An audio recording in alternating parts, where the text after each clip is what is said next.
Hey you guys, hope you all are doing very well. Welcome back to the channel. My name is Grubs and I make Eternal Return content geared mostly towards new players. And if you are new, hi, we'd love to have you. And here for you guys is part 2 of my support guide. I know that you all have been very patient for it and I'm very happy to provide it for you. So I'm not gonna beat around the bush. I am gonna talk a little bit in the beginning, but I have timestamps down below to help you guys skip through it if I'm saying stuff that you don't care about. So here we go. I totally understand why it can be difficult to determine who is a support character and who is not in Eternal Return. I do not blame anybody for getting confused on that. In fact, that is why I wanted to make this video, because it can be so hard to understand who is considered a quote-unquote support in this game. And a lot of times you would be surprised at how many tanks could fall under that category, or how many mages could fall under that category. And it's also really hard because so many people don't play support. They have their own interpretation of what support should be. And I also have my own interpretation, right? So you may disagree with what I'm saying. But for example, when I started playing, I was on Reddit and I was trying to find out what good support characters are good for beginners, and like Arda would pop up and I'd be like, okay. And then I'd go look at his kit and I'd be like, yeah, he's got healing in his passive, his W does CC, his E gives you a little bit of a teleport that your teammates could use. I was like, he absolutely feels like a support in writing. And then you try to play him and you're like, wow, he's a burst mage. That's what he is. He's a burst mage. And he does have support things in his kit, but I don't think you're picking Arda because you want his healing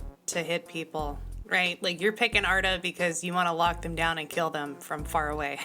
And that's like the opposite of what support is, right? I say that so that I can explain to you that support to me is somebody that is literally propping up the team. You are the cornerstone of the team, the foundation, if you will. The whole point of you is to keep the team alive and to provide help in any way that you can. And while I do have some damage supports on here, you will come to find the difference between Arda and Silvia, even though they both are bursty mages, why I would put Silvia on a higher echelon and closer to a support character versus somebody like Arda. And because there's so much flexibility with every character's kit in this game, it's really cool because a lot of characters that you may not even consider being support could be technically a support character in the right hands. So please, please, please understand that I am going to be explaining these characters from a support perspective. It doesn't mean that that's how everybody plays the character, but I'm trying to give you ideas as to how you can play them if you are somebody that comes from like league supporting. At the end of the day, this is just supposed to be a stepping stone to get you more comfortable with the role of support in Eternal Return and to give you some ideas of what characters that might fall under the support category. So what I have done today is I've broken everything down into 3 different categories. We've got our true supports, we've got our damage supports, and we've got our tank supports. The reason for this is because they all fulfill very different roles, right? Your true supports are going to be, you know, not very high damage, a lot of CC, or a lot of buffs or healing, that kind of stuff. Your damage supports are going to be doing a lot of damage while still providing CC or some other kind of buffs, and then your tank supports are more about peel and engaging. And I've kept these lists relatively short because remember I said earlier there are tons of characters that could fall into the support category, but I don't want to sit here and pick every little nuance out of everybody's kit. I would much rather give you a list to go off of, and then from there, as you learn the game, you may see other characters and kind of go, oh, I bet I could play them in a support style or something like that. So without further ado, let's just dive into it. Let's talk about the supports of Eternal Return. So the first supports that I'm going to talk about are going to be our true supports, and that's going to be Charlotte, Johann, and Leni. And the reason why I picked these characters is because they all fall under a very similar type of playstyle, although they are varied a little bit. Most of them are truly there for CC and for healing, and they don't do a ton of damage. I know some Leni players would fight me on that one, but they don't do a ton of damage. And so first I'm going to go over their abilities, and then we're going to go into a deep dive on their playstyles, at least from my perspective and my opinion of the character. Charlotte is a very interesting character and would honestly be one of the supports where I would say if you are learning and you are not able to keep up with the game very well, just because you're overwhelmed by certain things, try playing Charlotte. She's pretty easy. She does no damage. Her Q is the only ability that does any damage, but that should be okay because what she lacks in damage, she makes up for with utility. We're going to be starting off with Charlotte's passive, and Charlotte's passive is called a Pure Heart. And essentially the way it works is because while you're in combat, as your teammates take more and more damage, she gets more stacks of it. The higher the stacks are, the more healing and shielding she can apply to her teammates and to herself. Charlotte's Q is called Light Bearer, and Light Bearer essentially is this little bubble that goes on the ground and it sits there for a little bit until it explodes. When it explodes, it not only does the slow to enemies and to creatures, but also does a little bit of damage. If somebody is to be close enough to it or for them to walk over it, the light bubble then will attach itself to whomever walks through it or whatever walks through it, and it will then explode doing, the AoE slow, which is really good for doing poke against enemy teams. Charlotte's W is called Healing Light, and the interesting quirk with this one is that yes, it heals Charlotte, but it also heals the lowest HP teammate near you. Now, the downside of that is that you can't target who you want to heal, but you can safely assume that if it's healing the lowest person, that's a good thing. But sometimes it's a little frustrating because you'll be like, oh, this guy, I just want to give him a little bit of a bump to keep him going, and like somebody else will walk right into your thing and you'll be like, no, that wasn't meant for you.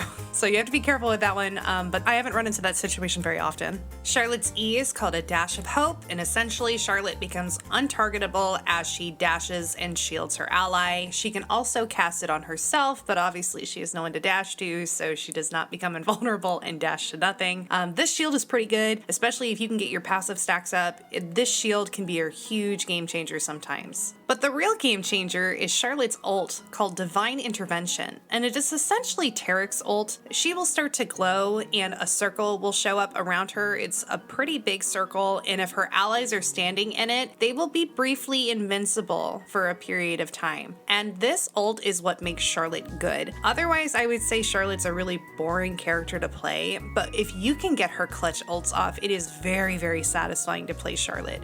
When it comes specifically to Charlotte's playstyle, you can kind of play her a little bit forward, just because she does have that dash that allows her to reposition herself pretty quickly. You should definitely be poking with your Qs as much as you can. Her Q probably is most used when kiting and running away, to be honest, because it gives such a good slow and it allows Charlotte to kind of get out of a situation if she needs to. But your big thing that you're doing during a fight is trying to dance in and out of the fight and position yourself in very safe areas. You are going to be a key target that people are going to try to dive on, and the biggest thing about your ult is you don't want to blow it too early in a fight. I understand that you can get scared, especially as a support character. You want to try to blow your ult to save yourself, and I get it. Like, the support mentality is that like if we fall then our whole team will crumble. But let me give you this scenario. You're about to go into a battle zone. You've got maybe 15 seconds until the battle zone actually starts, and you're poking with another team and you get dove on by like a Luke or something. Well, Charlotte has enough mobility that she should be able to get away from that without dying right off the bat. But if you get scared and you pop your ult there, you've blown it, and you're probably not going to have it back in time for the actual battle zone. So you have to kind of manage your cooldowns wisely, and especially with her ultimate, because it really is like the most vital part of her kit. And I wish that I could just say, hey, at this time during the fight, you should always be using your ultimate. Unfortunately, I can't do that for you. But what I can say is this, and this is good advice to just take on the chin no matter like what game you're playing or what you're doing. You have to trust your gut to know when to use it. If you feel in your gut that things are happening and like you think that it needs to happen, you can't be wrong with that feeling. And while you might be wrong with the timing of it, that doesn't mean that you should disregard your feelings just because it didn't work out. Most of the time, if you feel like you're in a bad situation, but you're calm enough to understand like why the situation is bad, then you know when to use your ult. It's just figuring out the right timing for it. Alright, talking about Johann now. Johann did receive a little bit of a nerf at the start of Season 4. They changed his Q travel distance range. It's not nearly as far as it used to be, but they instead gave him a shield mechanic, which we're going to talk about here in a second, which I think is really good. So even though he got nerfed, he got buffed at the same time, and that buff I think is kind of big. Johann to me is the most well-rounded support in the game. In fact, if you go and look at his win rate on DAC.gg, he usually is up there just because he has a lot that he can provide for the team. He not only has soft CC, he has hard CC, he has shields now, he has a big boy ult, he's able to push people away. Johann's kit just overall is really, really solid, and he's just a good character. Johann's passive is called Light's Blessing. Basically, Johann has a lot of tenacity, and if you get shielded or healed by Johann, he also will give you tenacity, which is always a wonderful thing to have. We love tenacity around here. One small thing to note before I get into like his basic skills, like his QWER, Johann's kit is a little bit gimmicky in the sense of it all works around his sensor, which is his W. Everything can be used by itself, but using your skills in combination with your sensor is where you're going to find maximum potential with Johann. Johann's Q is called Radiant Brilliance, and it works in a boomerang kind of way. So you use it and it shoots out, and you can either wait for it to go its max distance, or you can press Q again and it will return back to you. When it reaches max distance, or if you decide to pop it early, it will do skill damage against enemies if they are there, or it will heal your allies on the pop and on the way back. Now, the interesting thing about this is that if it passes through your sensor, not only will your allies' healing be even more effective, but it will root your enemies. This makes Johann's QW interaction really interesting, and it makes it like his go-to. You are going to constantly be using your W and your Q to try to stun people and catch them and root them so you may destroy them. Johann's W is called Transcendent Sensor, and this is what I was talking about. It basically, I'm just going to call it a circle. It's not a circle, but I'm going to call it a circle, and essentially it is a circle that goes down. And while your allies are in the smoke, they get attack speed and weapon mastery, so you give a pretty big buff there. Enemies are slowed by your sensor, so great to remember that, because as your sensor is placed around, you can use that to kind of slow people down. Remember, if your Q hits it, it can stun people as well, so you can slow them into your stun if you position it correctly. You can move the sensor one time after you've placed it. Sometimes what I like to do is place down my sensor, get a nice stun off, and then move the sensor to my ally so that they can get that buff. That's an idea of how you can use it. And if the sensor survives to the end of its duration, you get a cooldown reduction on it coming back again. So 9 times out of 10, you want your sensor to survive, so you may also choose to move it defensively just so that you have another opportunity to stun an enemy. Johann's E is called Divine Scripture. Basically, it's a speed boost, but what's really cool about it is that if your teammates are slowed, if you put your E on them, they will move even faster. Slow no more. On top of it, it has like a little like writing that appears at the bottom of it, and when that writing makes its complete link around the circle, it will do a little bit of damage there. And here's where the interaction with the sensor comes in. If your sensor is underneath them and they get the buffs of the sensor, and you have Divine Scripture on them, they get a shield as well. How cool is that? And it increases the damage that's dealt. On top of that, allies that are moving towards the person with Divine Scripture also get a movement speed buff. Johann's ultimate is called Faith Unwavering, and basically it's like Janna ult, where when he uses it, it pushes people away. A big circle comes up around him, and not only does it do a little bit of damage, it heals your allies, and it increases the defense of your allies as well. So it's really good for if people are diving your backline and you're trying to just get in there to help them, you can use that to push people away. Sometimes I like to use it to push people towards my team. If I'm being kind of a jerk, I can kind of be like, no, you're gonna go over there and play with them, which is really funny and always very satisfying. And unlike Janna ult, you can keep moving while you are using Johann's ultimate. You do not just T-pose and sit there.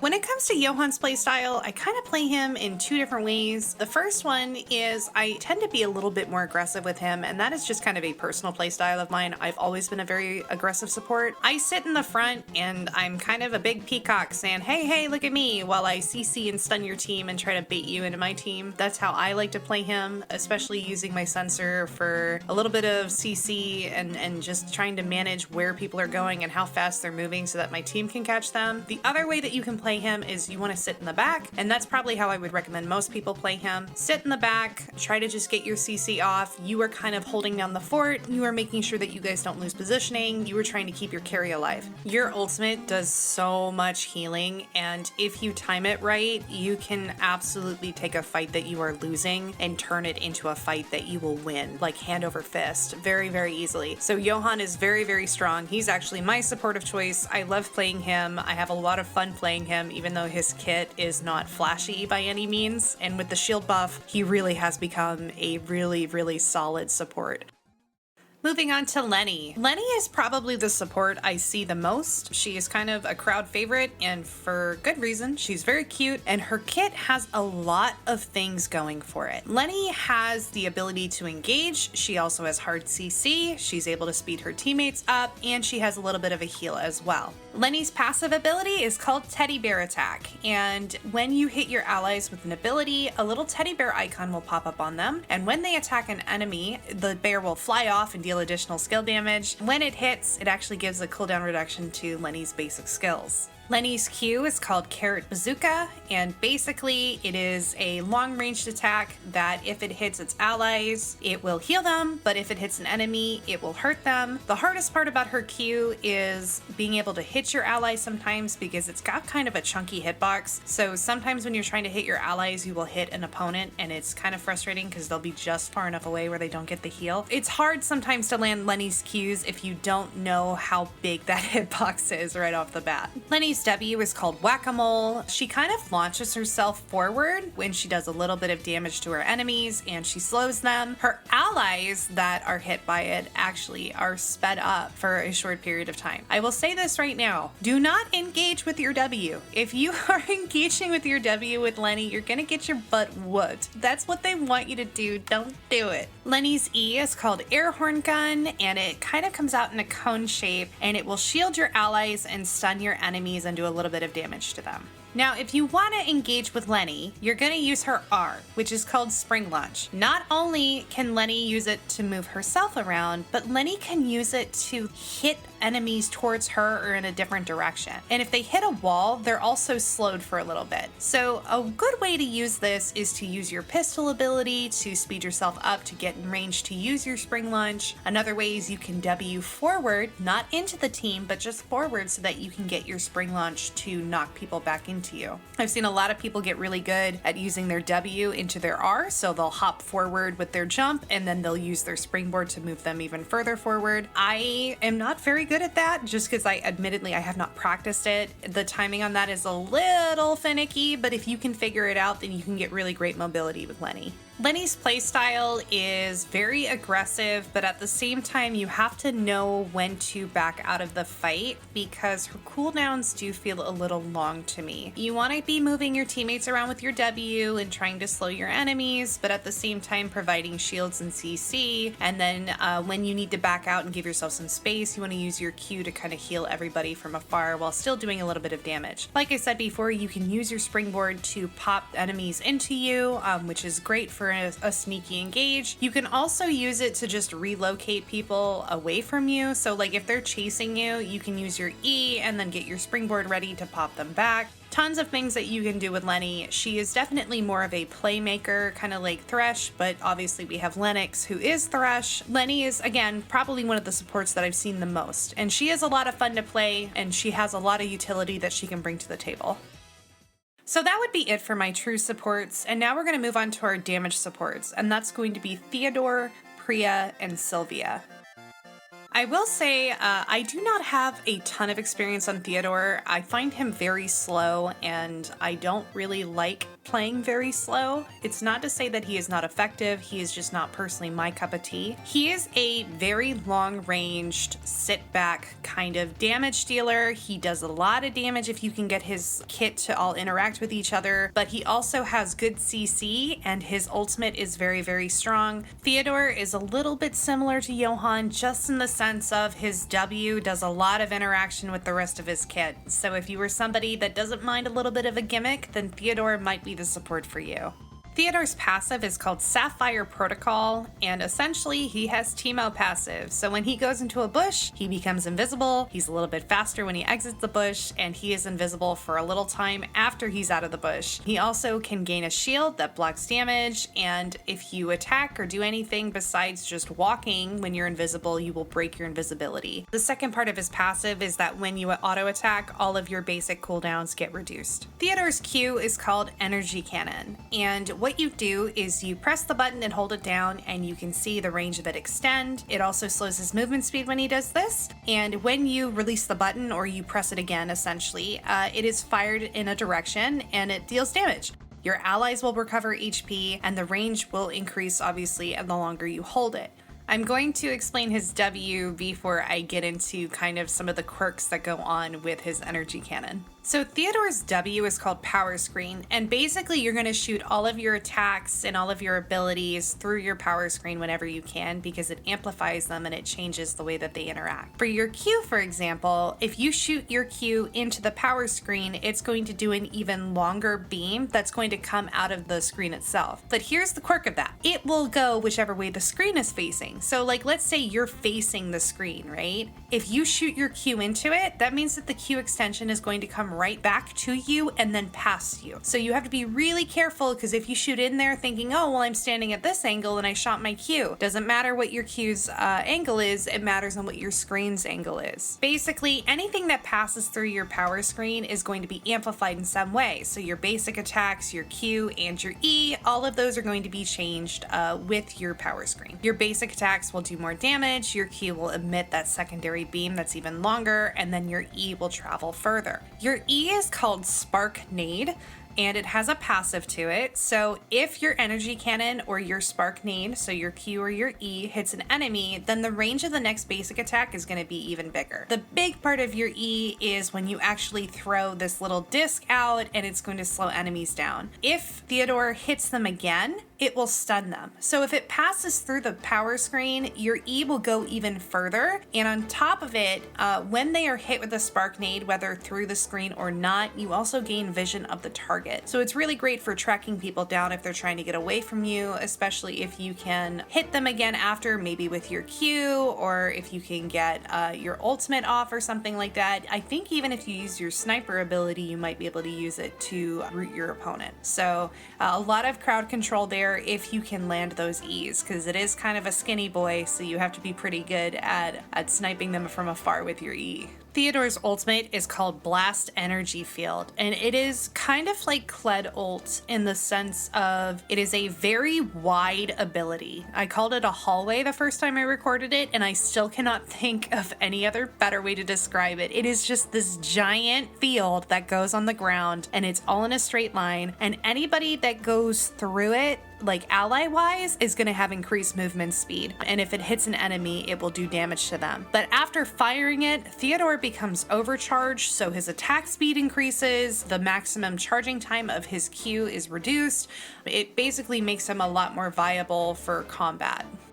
The way that I play Theodore is I try to sit really far back because he is so slow. That's not a bad thing. Again, it's just not my playstyle, but he works better at max range. And a lot of times when people are playing a character like Theodore or even like Katya, you can play really, really far back to keep yourself safe. Theodore does not need to be up close and personal to do any damage because he has such great range in his kit. So the way that I play him, and this may not be right, but this is how I play him safely, is I usually sit back. If I can find a bush, that's really cool, but I want to try to hit somebody with my E and try to start the fight off that way, or I want to use my ultimate and try to trap people so that my team can rush onto them, and then I can use my abilities to heal and to deal damage with my Q from the backline. Obviously, I can still do my auto attacks if I need to, but really the most important part is for you to get a really good ult off, I feel, with his kit, and making sure that you are dealing as much damage as you can from the backline. You obviously want to be within a certain amount of distance because you want to use your basic attacks to keep your CDs down low, but at the same time, his cooldowns, I feel, are not so impossible that you couldn't just sit in the back and still be effective. If you've used your ultimate,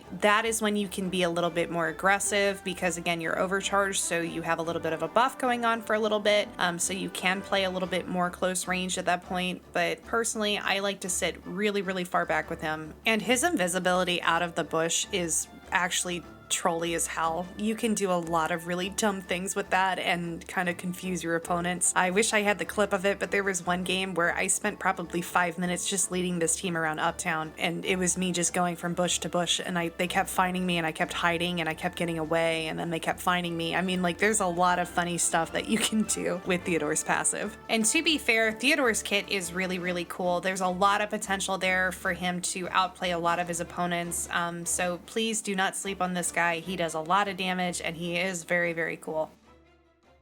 All right, moving on to Priya. Now, Priya, I love dearly, but her kit frustrates me to no end because it does not feel intuitive at all, at least to me. I've seen some people that are brand new players pick her up and just smash with her, and that's fantastic. It took me a little while to get used to her kit because her kit, I feel, is a lot about timing and positioning, like more so than other characters, because when people see Priya, they have a tendency to dive her, and that is frustrating when you're trying to figure out a character, because intuitively when I look at her kit, I feel like I want to put cues down everywhere, but really it is a delicate balance of placing your cues and moving around and positioning yourself so that your E hits them, but then at the same time you have to know when to pop your ult, and then you have to use stasis to keep yourself alive, and it can be very overwhelming. So I do not recommend Priya if that sounds like it's too much for you, but this character packs a massive punch. She does, I think, the most damage out of the supports by far.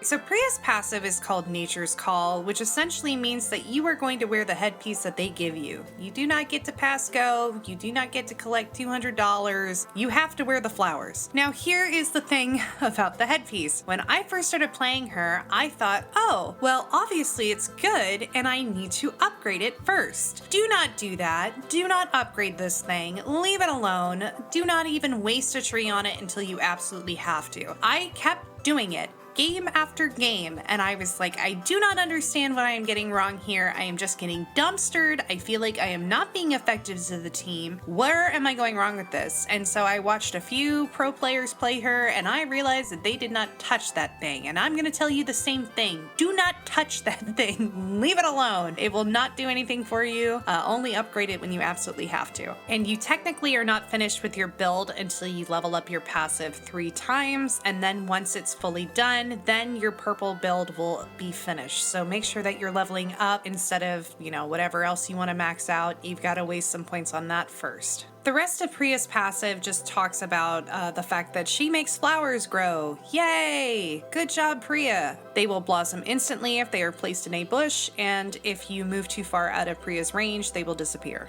Priya's Q is called Blossoming Melody, and this is how Priya will grow her flowers. She picks a spot, she grows a flower, and if people are near it, it will do damage to them. Flowers cannot be grown on top of pre-existing flowers, so they will instead make them pop, doing additional damage. If you wait for your flower to fully bloom before you make it explode, it will not only do damage, but it will also knock back enemies in range. If you allow your flowers to fully blossom, that is beneficial because it reduces the charge time of your Q. You can have 2 stacks of flowers, so if you use one, you will have one more still, at your disposal to kind of bloom wherever you want them to be. Kind of the big thing with her Q is you want her flowers to grow completely. You can kind of pop them early with your Q, but this is where the timing element comes into it. It does take a second for her flowers to grow, but if you allow them to fully blossom, your Q does a little bit more, and your W will give you a shield as it passes through it. Speaking of Priya's W, it is called Portamento. It has a passive to it. Basically, if you step on a flower, you will move faster, and it applies to your allies as well. Using your W on activation, it basically will send this sound wave out. It looks like an arrow to me, and it's got pretty good range, and it will not only do a butt ton of damage to people, but it also will slow them. After casting it and hitting somebody, a flower will grow underneath the target, so you can use your Q to follow up on that to pop it and do extra damage. If it hits a fully bloomed flower, it will give a shield to Priya, and if her allies are nearby, it will also give a shield to them as well. Priya's E is the only part of her kit that I think is really silly. It is 3 sound waves that come out. So like the rhythm of it is bump, bump, bump. And you have to hit your target 3 times with it in order for you to stun them. If you hit them twice, you will slow them. But the thing with it is that it comes out and then it shifts and then returns to its original location. So the first bum will go off and it will be at a select spot, and then it'll go bum again, and then it will kind of turn slightly, and then you go bum one more time and it will go back to the first position it was at. You end up having to walk back and forth to make sure that all 3 hits hit. It does come out in kind of an X shape around her, so she does have a lot of potential to hit her enemies, so it's not like ridiculous, but I do recommend you go into practice mode if you've never played her before and you've never seen it and tried to practice hitting something with it, even a training dummy, that way you can understand the way that it works. sucks. The other thing you need to be aware of is you cannot ult while you are doing your E, and her E is not exactly the quickest skill in the world. I can't tell you how many fights I had been in where I wanted to ult, but I couldn't because I was still doing my E. So just be really careful about using it sometimes in combat. If you are going to stun, commit to that. If you are trying to use it to reposition, understand that you cannot ult while doing it, so just keep that in mind. The other thing that her E does is it does speed her up, so you will be using it to kind of move yourself a little bit faster, especially using your blossoms as well. That way that you can,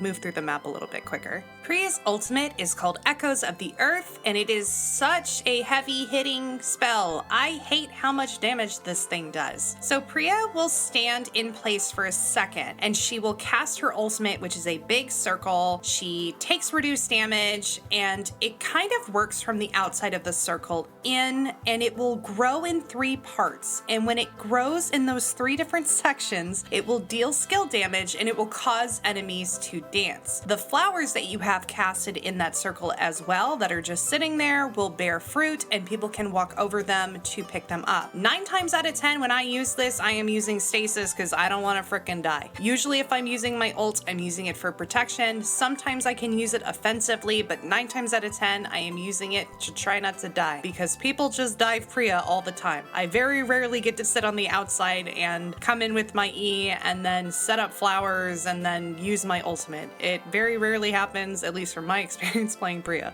But another way to use it, if you get the chance and you are not getting dove, you can use your E to stun people and then use your ultimate to follow up with that. And then after that, you can place your flowers and you should be able to get fruit off of it. You only stand still for like the first section of it to cast it. And then while it is still going on, you can walk around while it is still happening. So you can kind of set up flowers like I was saying. But like I said, it is also very difficult to make that happen because if you use it, usually people are just trying to eat your butt, and that sucks.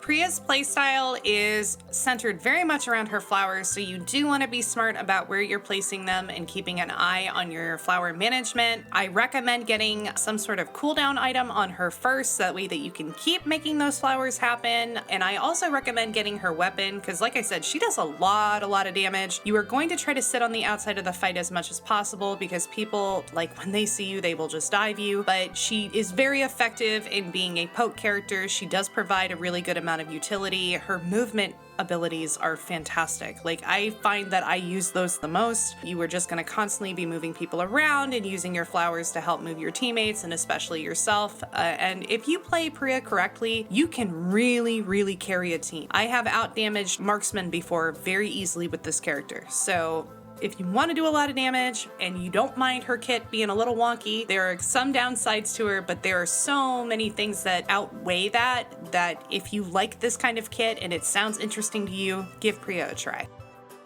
All right, next would be Silvia. And Silvia is a very fun character to play. She is also one of my go-tos. She has so much that she can do. Essentially, she has 2 forms that she can switch between. One of them is her bike form and the other one is on foot. And while she is on foot, she is more of a support character. But when she is on her bike, while she still has CC, she really is a glass cannon mage. And so if you are somebody that likes to play support but also do a little bit of damage, and by little bit I mean a lot of damage, Silvia might be a good pick for you then. Silvia's passive is called Lumia Grand Prix. Upon entering a new area, she basically gets a little bit of an attack speed buff, and if she visits 10 areas, this little championship cup will pop over her head, this fanfare will play, and then her skill amplification and her attack speed are permanently increased. She also will regain fuel passively when she is not on her bike. That's very important fuel management with this character, because if you have no fuel, then you have no bike, and that's sad. You want to have your bike. Because Silvia's kit has 2 different forms, I'm gonna go through the skills twice, once with her on foot and then the second time on her bike. So Silvia's Q is called Radar Gun, and when she's on foot, she fires a gun. It's this beam, and it deals damage to enemies, but it heals with this little baby heal. It's little, it's so tiny, it's so cute. It does this little baby heal on her allies, but she gains fuel back for every target that she hits. So you want to try to line up as many people as possible, because more time on your bike means more damage and more CC for your team. Silvia's W is called Finish Line, and when she sets up the finish line in a targeted location, people that pass through it take damage, and it will slow the enemies as well, but they can only be hit by this once. She will also gain fuel for each target that she hits. Silvia's E is called Spare Tire, and she launches a spare tire at people, which is hilarious, but if it hits people, it will knock them back. Now, the big thing about this is that when you use your E, you will see an indicator on the ground showing you the path it's going to travel, and you will see that there is a clear line there. If it passes past that line in terms of distance, it will do more damage, and Silvia will then gain fuel off of the attack. If it is closer, then it will knock the enemies back, which you can set up your finish line behind them, and if they didn't get hit by the finish line by walking through it, you can then use your E to knock them back into it, therefore not only giving you some distance, but it will also slow them as well. Silvia's R is called Shift Gears, and that is how you get onto your bike and get off of your bike. While you are on your bike, your movement speed is very slow at first, but as it builds up over time, you can chase people down very easily, and all the while you are consuming fuel while doing it. You cannot use Shift Gears if your fuel level, I believe, is below halfway. She can't use basic attack or weapon skills when riding her bicycle, but that's not a problem because you're going to do so much damage while on your bike, it does not matter. When you switch from your bike back to being on foot, you will have a chance to use an empowered auto attack for a short period of time. Now, to go back through her skills again, but this time while she's on her bike. So while she's on her bike, Radar Gun instead allows Silvia to spin her bike doing an AoE attack, and it does a lot of damage. Silvia's W while she's on her bike allows her to kickflip the bike forward, and then she lands on people and she knocks them up into the air. Silvia's E allows her to kind of dash forward a little bit, so you have a little bit of wiggle room with the range of this thing, and it will knock people back, but the damage is based off how fast you are going. So if you can let your bike get really fast and then lead with your E, and then, probably hit with your W and then your Q, that's usually my go-to combo if I can, just because it's really funny, and you will melt people so quickly, it's ridiculous. Talking about Silvia's playstyle, please remember I'm coming from a support perspective. I am not trying to teach you to be Frankie Doodle. Frankie Doodle does that already. You can go watch his channel or his stream if you want to watch him kick butt with her in that way. The way that I like to play Silvia is one of two ways. I usually like to play her as a peel. So if I see that somebody is diving my backline, I like to go and help my marksmans out, or my mages. And the reason why is because they may be overwhelmed with a Luke, but with my combined damage and theirs, we should be able to get that guy down pretty quickly so that we can focus on the other enemy's backline or their tank, which, is very beneficial. You just turned a 3v3 into a 2v3 very, very easily. The other way that I like to play her is if I notice their team comp is very pokey, I will try to get my team to bait a fight, and that way I can go around the back and take care of whoever is in the back, whether it be Katya or like Nathapon, somebody that's just sitting there poking and whittling our health down. I want to keep them busy so they can no longer keep poking our team down, and my carry can wipe out whatever is in front of them. You're going to use your on-foot abilities to push people around and control the pace of the fight, and then once you have a target or once you need to peel through your marksman or your mage, you're going to dive backwards and you're going to use your bike skills in order to help them out. Now, the downside of Silvia is that she is very squishy, guys. She will blow up very, very, very quickly. So there are times where you're going to play this character and you're going to dive in and you're just going to die. It's going to happen, especially if you are learning the character. She is a lot of fun to play. There's a lot of utility in her kit. She does so much damage, but she is somebody that is very feast or famine. You are either going to do very well with Silvia, but you need to make good choices, or you are going to die immediately and very painfully. Alrighty, we have covered the damage supports. Let's move on to our tank support, shall we? The tank supports I have for you are 11, Estelle, and Mai.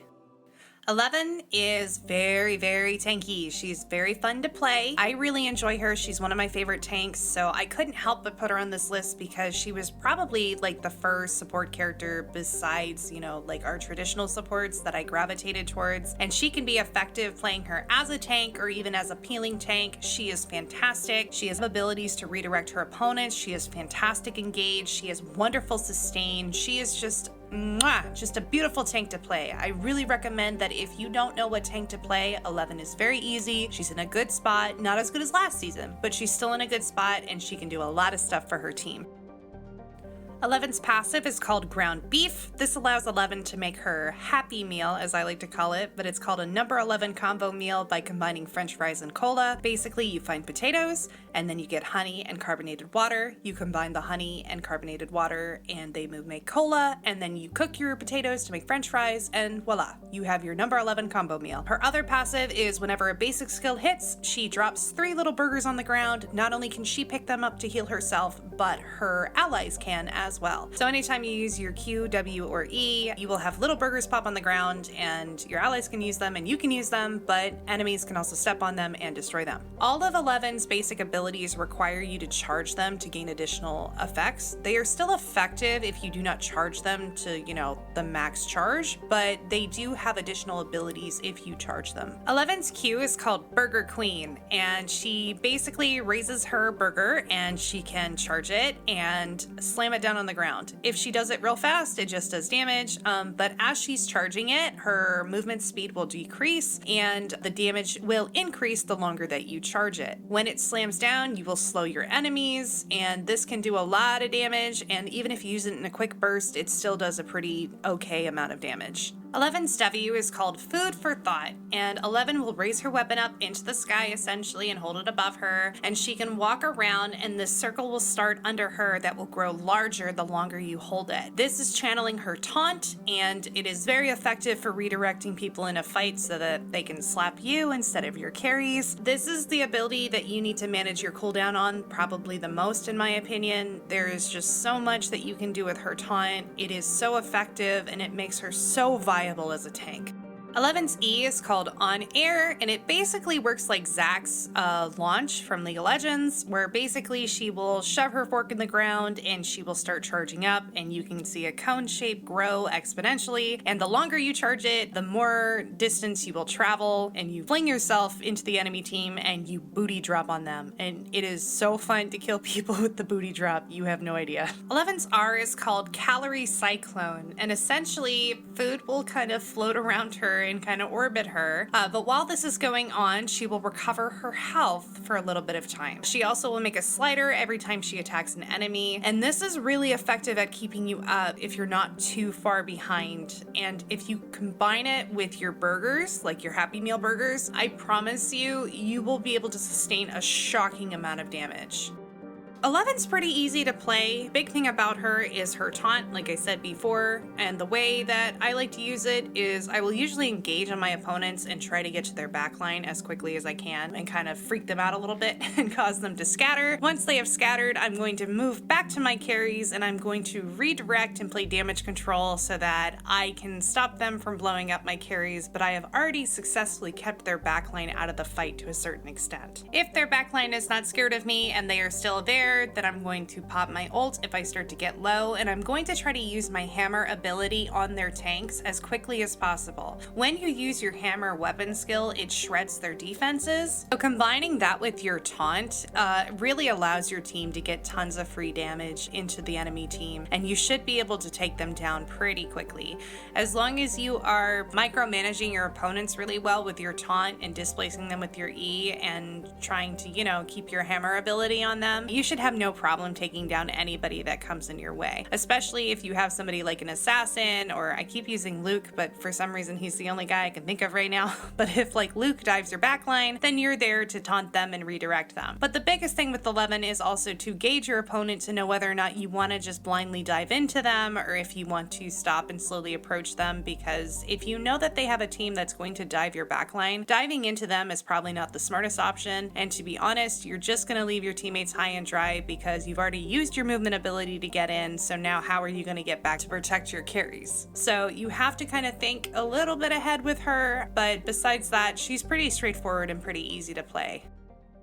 Moving on to Estelle. Now, Estelle, I am not incredibly versed with. She's another character that I've played a little bit of, but her kit is really obnoxious, although I've seen it in action in the hands of somebody who's very skilled with her, and it looks like a lot of fun. I need to put way more time into her, but the cast is very large, and there are a lot of characters that are really fun, so it's hard to just sit down and go, I'm gonna play Estelle today. But Estelle is very, very cool. She has a lot of support in her kit, just naturally, and she is very mobile. and she can do a lot for her team with her AoE abilities, and her ultimate can be very strong in the hands of somebody that knows Estelle very well. In my mind, if you are good with Estelle, you are good with Estelle. Like, you are somebody that just can dominate a fight and you can take over 1v1s, and she is not only effective as a support, but she's also effective as a tank, like a frontline, and then she can also slap ass. Like, Estelle is fantastic and very well rounded, but there's a lot of work that needs to go into her so that you can get familiar with her kit.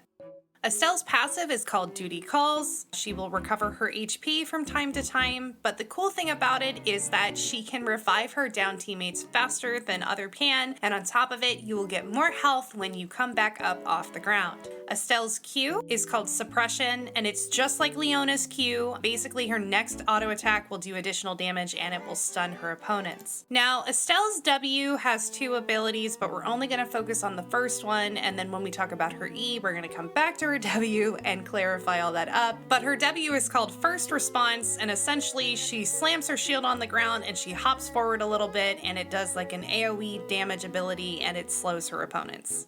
Okay, Estelle's E is called Hazard Shield, and this is where her kit can be really awkward. I am sure with enough time and enough practice, it does not feel awkward, just like anything else in this game, right? But when you first start playing her, her shield is very awkward. And it's because her shield has multiple abilities and it can be hard to put away because of the way that they've set it up. But I have tips for you, and I will explain it hopefully thoroughly enough so that you will not be frustrated by it, and with a little bit of time, you will be able to pull it off flawlessly. So when you press E, you have a shield that comes up in front of you. It is fantastic. It will block enemy attacks for a period of time. It also will create an area that reduces damage taken by allies. It is very similar to Brahm's shield, but where Brahm can only absorb 3 attacks, Estelle's will absorb until the duration is done. That is part 1 of her shield. Part 2 of her shield is if you press E again, you will charge forward a pretty good distance, and you will either stop on impact against a wall or against a person, and you will deal skill damage and you will knock them back. While you are charging, you are unstoppable, and you destroy cameras and objects like traps and stuff like that along the way. That's part 2.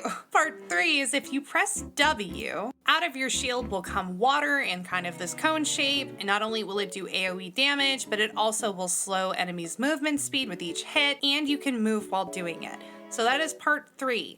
Once you use your E, so your charge, or you use your water spray essentially, your shield will still be out, and you either have to press whatever skill you used again in order to make your shield go away. Otherwise, you will stand there walking kind of slowly with your shield out. A way that you can get this to go away quickly is to actually use your weapon skill, your axe, in order for you to cancel out of your shield and kind of dash forward a little bit. The other thing that you can do, like I said before, is let's say you charge forward. If you press E again, you will put your shield away, which is how you have to do it before you have your weapon skill. The timing of this is very awkward at first, and you will have to practice this to get good at putting your shield away, and sometimes you look stupid while doing it. You also don't have to pick or choose whether or not you want to charge or use your W ability when you put your shield up. You can use both of them before you put your shield down. So it's not like, oh, I put my shield up, oh, I charged and now it's gone. You can charge and then decide to use your W right afterwards. It is very flexible like that. Though moving back to her E and talking about her charge, the cool thing about it is that it's not dependent on where your shield is facing. It is actually based off of wherever you put your cursor, so you are not limited in that regard.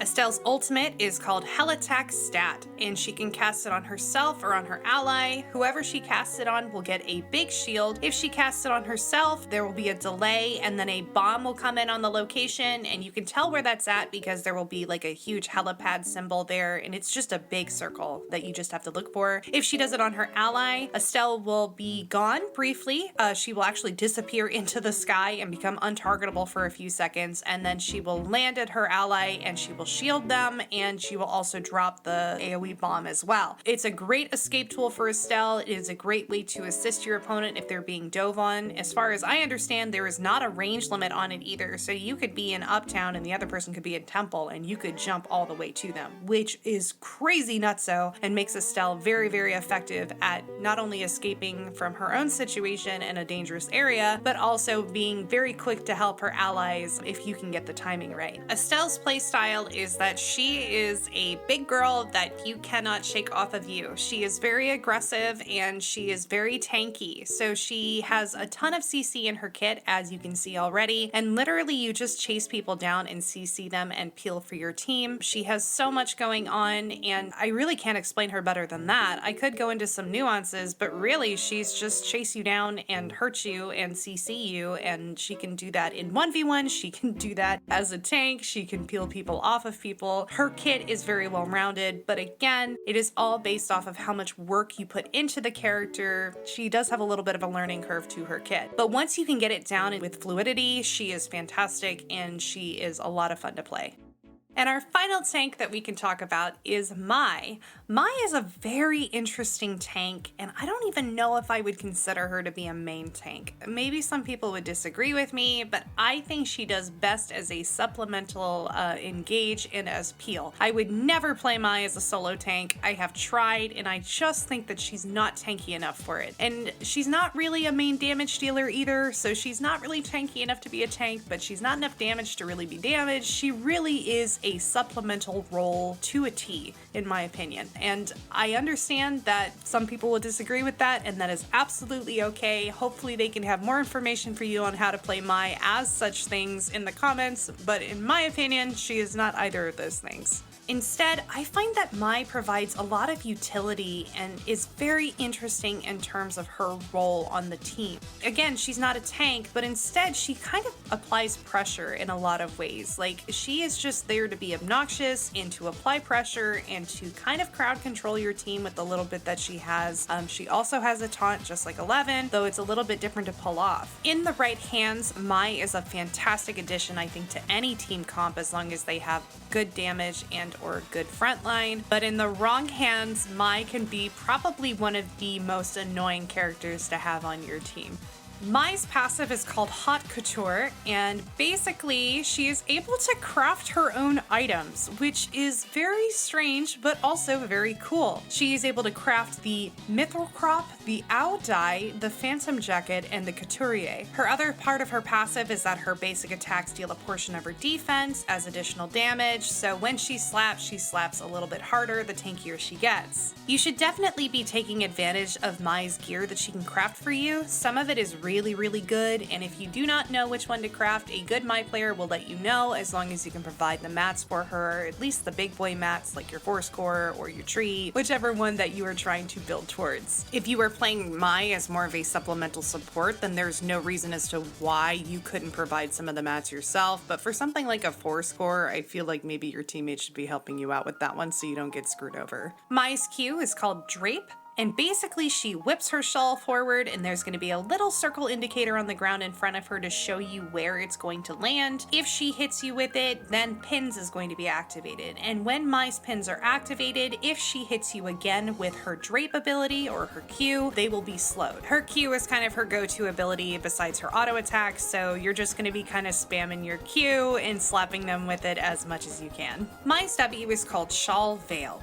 and she basically will have a bubble pop up around her, and she gets a little bit of a movement speed boost to help get her into position for when it pops. While she is still waiting for it to pop with the movement speed, she also gets increased defenses, so she doesn't take nearly as much damage. And then when it pops, it will deal skill damage to enemies in range. On top of it, you can hold 2 charges of this, and smacking people with your auto attacks will allow this cooldown to be reduced. So Mai's Q and W, you kind of can spam them a little bit. You want to slap some auto attacks in there in between to kind of maximize your damage output and to get that cooldown reduction, but her E is where she starts to feel like a support character. Mai's E is called Catwalk, and she can dash to an enemy, an allied player, a wild animal, or to a camera and gain a shield while doing it. If she chooses to dash to an ally, she will also provide them with a shield. Now, the really cool part about this ability is that for a few seconds after you cast it, you can cast it again, and you will then taunt an opponent. So if you dash to an enemy and then you press E again, you will then taunt them and redirect them towards Mai. So it's up to you as to whether or not you want to use that ability offensively or defensively given the situation that you are facing. Mai's ultimate is called Exclusive, and unfortunately, this is where you're either really good at Mai or you're really bad at Mai and you've just killed your teammate. Essentially, Mai can grab her ally and keep them safe for a second and pull them towards her, and when they come out of it, they will be healed and their defense will be increased. Mai can also use this ability on herself. She will be kind of invincible for a second, and then she will heal, and then she will also have increased defense as well. Now, the problem with this is that if you are in a bad position and you see your ally is hurt and you're not thinking and you grab them, you have just yeeted them to death, and that makes you awful. So be very, very careful when choosing to use her ultimate. Make sure that you are in a good location if you choose to save someone, otherwise you're not really saving them, you are hurting more than helping.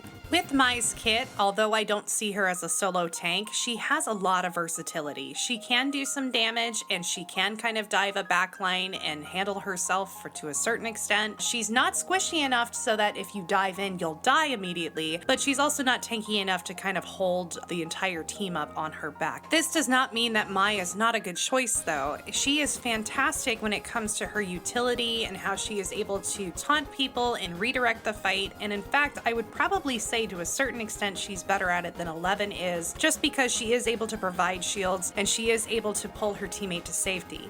In my opinion, how I would pick Mai is if you feel like your team doesn't have enough damage or you have a tank that's maybe more of a bruiser, Mai is really great at rounding it out and filling in those gaps. So if you are somebody that is not quite sure of your team and you feel like you need a little bit more survivability or just a little more damage or even a little bit more tankiness, Mai can help fill that role, and I think that she does it extremely well. Mai is a fantastic supplemental addition to the team, and she is just an all-around support, and I really recommend her if you want somebody that can really impact the fight but does a little bit more than like somebody like Charlotte does, and you don't want to be just a flat tank like 11, then Mai could be a really interesting pick for your team, and she can be tons of fun to play, so I highly recommend giving her a try if her kit sounds interesting to you. Alrighty guys, that wraps up all of my supports that I have suggested for you. Hopefully that was pretty clear. I know this is a little bit longer of a video than I normally would do, but I really wanted to be thorough so that you guys got a clear understanding, and if there's anything else you wish for me to elaborate on, please let me know. I am more than happy to embellish where I can. And remember, we have a new Discord now for Eternal Return players, so that if you were a beginner and you don't know where to go, check out the Discord link in the description. We have people that are looking for groups all the time. We have actually really great conversations in there, and yeah, it's a really fun place to be, and if that interests you, please be sure to check that out. If you liked this video, please give it a thumbs up and send it to your friends. If you have other character suggestions, please drop them in the comments. I'm sure everybody would love to hear it, and maybe even consider subscribing as well. If you stuck around for the entire video, please know that I appreciate you so much, and thank you so very much from the bottom of my heart. And yeah, that's it. Bye!